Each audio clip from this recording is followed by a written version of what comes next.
Hello, my name is Sean, and for the past 2 months I've been working on a project called Performance Analysis of Distributed and Scalable Deep Learning as part of the PRACE Summer of HPC program. Deep learning is becoming a very common way of solving problems, both in academia and in industry, despite the fact that it can be extremely computationally expensive.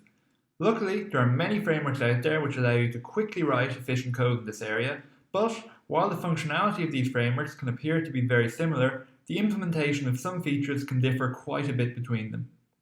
This includes the area which I'm focusing on, which is distributing the training process across multiple devices. Now, the normal way to parallelize deep learning training is to take the subset of your dataset, or the batch, required for one training step and split it up between all processors available. The training step is then run in parallel on all devices, with the variables that have to change being communicated at the end. As is normal in HPC, the communication part is a bottleneck. Therefore, in this field, it is common practice, as you add more devices, to tweak the hyperparameters of the training slightly to reduce the need for communication. This creates a problem when you want to evaluate the performance of your program. You can't simply look at the wall time as a benchmark, as once you change the hyperparameters, there's no guarantee that you're going to get the same end results. So what I've done to address this is write a small Python library which can take a serial model in one of a number of frameworks, distribute the training across the hardware specified in the config file, tweak the hyperparameters so it matches best practice from the literature, and run a training loop while collecting data to output some common benchmarks. It works with both CPUs and GPUs and is integrated with the Slurm scheduler. The frameworks currently supported are TensorFlow at Harvard, PyTorch, Keras, and MXNet. And while this code could in principle be used in a wide variety of problems, I was able to run some in-depth experiments training ResNet models on the CFAR10 dataset, a standard image classification dataset, some of which you can see in the slide. So, the first metric I was able to extract from these experiments was the throughput. This is quite simply the raw number of images processed per second during training. When the speed up in this quantity is plotted against the number of GPUs used for the frameworks considered, a few trends are visible. Keras did not scale particularly well. However, as it was the highest level framework considered, it is arguably the most likely to have hidden overheads. On the other hand, two frameworks, PyTorch and TensorFlow at Harvard, got much closer to ideal scaling. It should be noted, however, that there are much larger neural networks out there, and it is quite possible that these frameworks will perform better in a case where the actual training step took up a larger fraction of the time needed.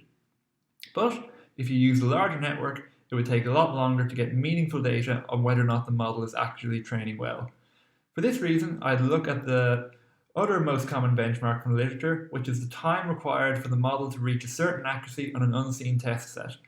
The wall time taken for models in the two most promising frameworks to reach a variety of accuracies are plotted at the bottom of the slide. In the case of TensorFlow, the wall times seem to decrease in line with the throughput when a small number of GPUs are used, but little improvement is seen when using more than 4. The curves also look a bit noisy, possibly due to a quirk in how Harvard handles batch normalization. The curves for PyTorch, however, seem a bit smoother, and the wall times do seem to be dropping for larger numbers of devices.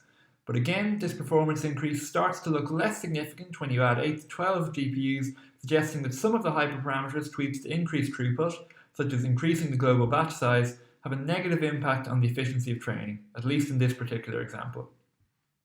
When you run the same experiments on CPUs, the results are broadly similar, though, as might be expected, everything takes a bit longer. For PyTorch, the speedup and throughput stays within a reasonable margin of error of ideal, up to 4 nodes or 112 CPUs, with Harvard also scaling well. This is likely to be due to the fact that, as the serial code is running slower, communication takes up a relatively low proportion of the runtime.